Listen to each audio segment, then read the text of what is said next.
Hello everyone, welcome to Signals and Systems Lab. Today we'll be discussing about experiment 4, that is convolutions on discrete time systems. We know that convolution is a mathematical process of finding output signal using input signal and impulse response on LTI systems. So here we have to create a MATLAB function to perform linear convolution. So here we have 4 input signals, 4 systems. So we have to find the impulse response of the system. In order to find the impulse response of the system, we have to replace delta n instead of x of n. So when we replace delta n over here, we get h of n as 1 by 3, 1 by 3, 1 by 3. And when we replace delta n instead of x of n in the second system, we get h of n as 1 by m. In third system, we get h of n as 1 comma minus 1. In the fourth system, when we replace delta n instead of x of n, we get h of n equal to half, 0, minus half. Now let's plot the input signals and see. This is the code for plotting input signals. I've loaded all 4 input signals. This is the code for plotting input signals. I've loaded all 4 input signals. Now let's plot and see. So this is the plot that we have got. So we can see that these two are low frequency signals. That means they have less noise. These two are high frequency signals. They have more ripples and more noises.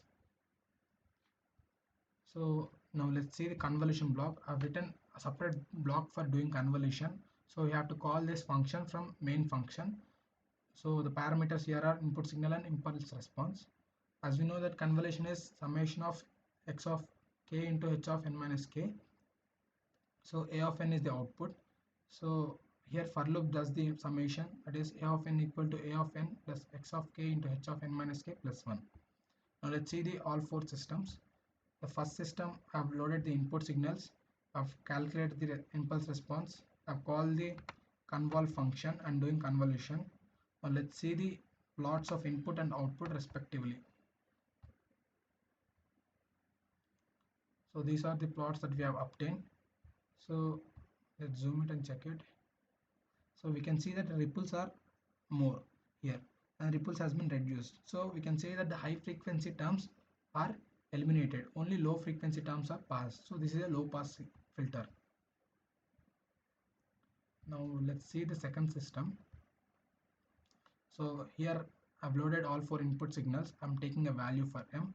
I've calculated the impulse response, that is h of n equal to 1 by m. I've called the function convolve and convolving all the input signals with impulse response. I'm plotting input signal with respect to output signal. So we have to enter a value for m. Let's enter 25. So the outputs that we obtain are like this. So in the input signal we can see that the ripples are more, the noise is more. So these are high frequency terms.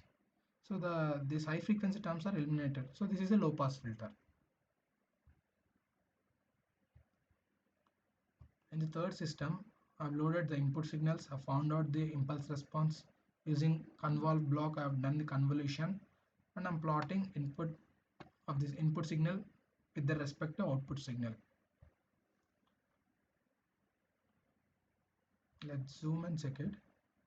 So here we can see that the ripples are less, but here the noise has been increased and the high frequency terms appear. So low frequency terms are eliminated. So this is a high pass filter. Let's see the fourth system. So here I have loaded the 4 signals, 4 input signals. I found out the impulse response using convolve function call. I've done the convolution and I've plotted input signals with the respect to output signals. Let's see the output. So we can see that the high frequency terms appear in the output. So only high frequency terms are appearing, low frequency terms are eliminated. So this is a high pass filter.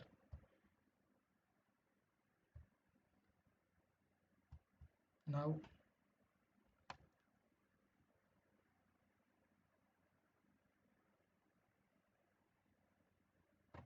so the observations done on the systems are, first 2 are low pass filter, 3 and 4 are high pass filter, 1 is an averaging system, 3 is a different system of consecutive terms, 4 is averaging systems of alternate terms.